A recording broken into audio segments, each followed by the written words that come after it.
uyu wa 13 Gitugutu umwaka wa 2020 Uburundi n'abarundi bibutse imyaka 59 irangiye uwaharaniye intahe yo kwikukira ku Burundi umuganwa Rudoviko Rwagasore agandaguwe.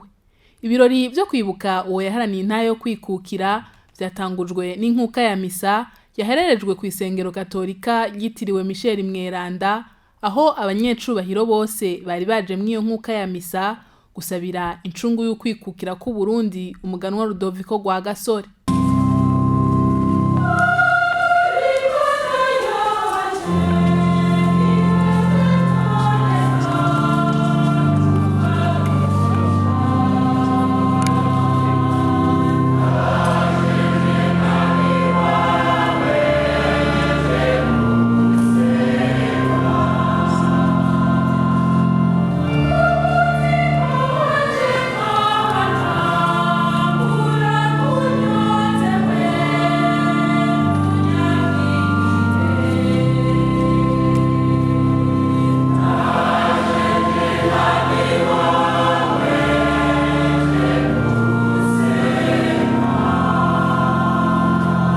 Musiguro yiwe Gerevazi Banshimiye ubusa musenyeri wa diocese nkuru ya Bujumbura yerekanye ubutwari n'umwidegemvyo byaranze Rudoviko Rwagasore.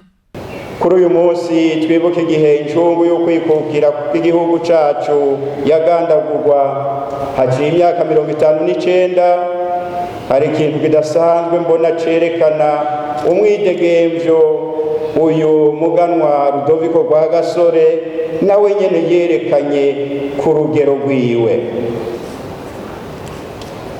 Rwagasore nogira ntiyagombye kwigenza nk'abandi baganwa bose ngo ahimbagwe no kubandanya yibera mu iteka ry'umwana w'umwami wenyene. Yagumanye umwidegemvyo niwe wamuranga, umwidegemvyo umutuma akora ibintu bitangaje mugabo vyigisha atarinze kuvuga menshi, kuwugomba kubona, kuwugomba gutegera. Umuntu yovuga byinshi ivyo musanzwe muzi mugabo murazi ko atari cyo kibanza, ariko kugira ngo dutange nk'akarorero kamwe haraho nibaza nti mu gihe barimo uri umwana w'umwami kurondera kubakana n'uwo mudasangiye ubwoko canke kurengana imiryango abinda y'ingoma bari basanzwe bakuramwo abamikazi, ubwo ntiyarabo byateye ikibazo nk'iki cy'umufarizayo abonye Yezu agiye ku meza atabanje kugira umugiba wo gukaraba.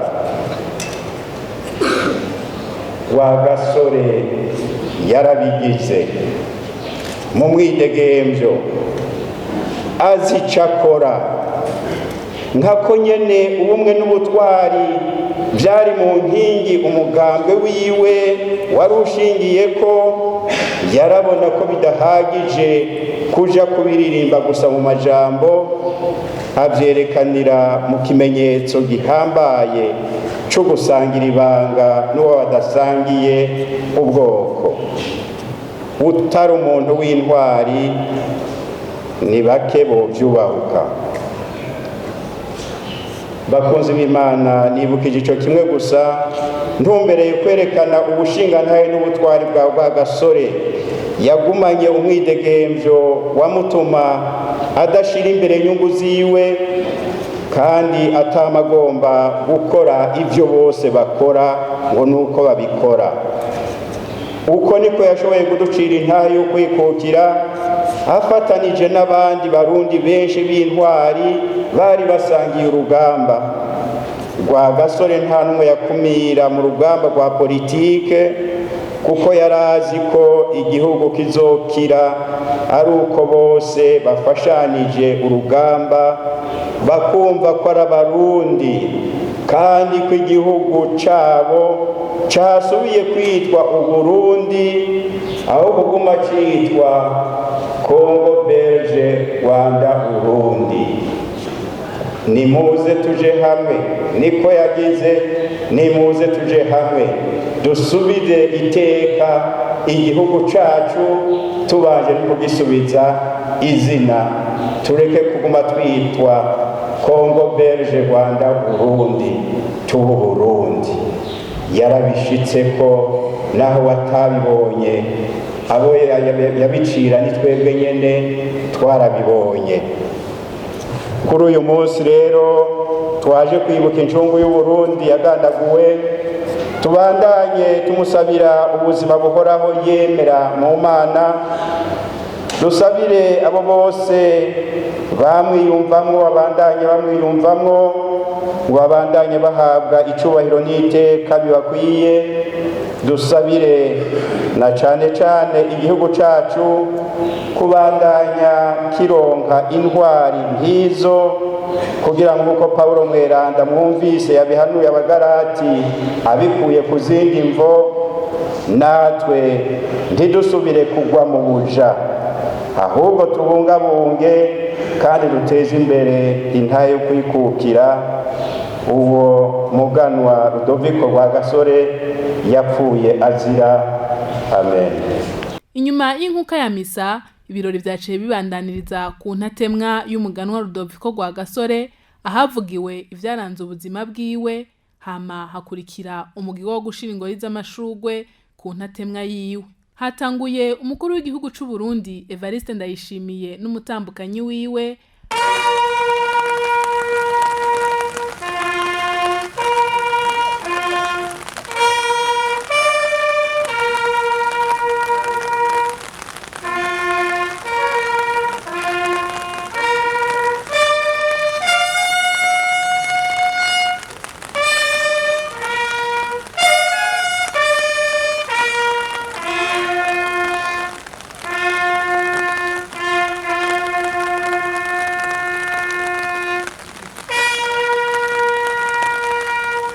umuryango wa Rudoviko Rwagasore, imigambwe yemewe n'amategeko y'u Burundi n'abo mwishirahamwe ry'abaganwa.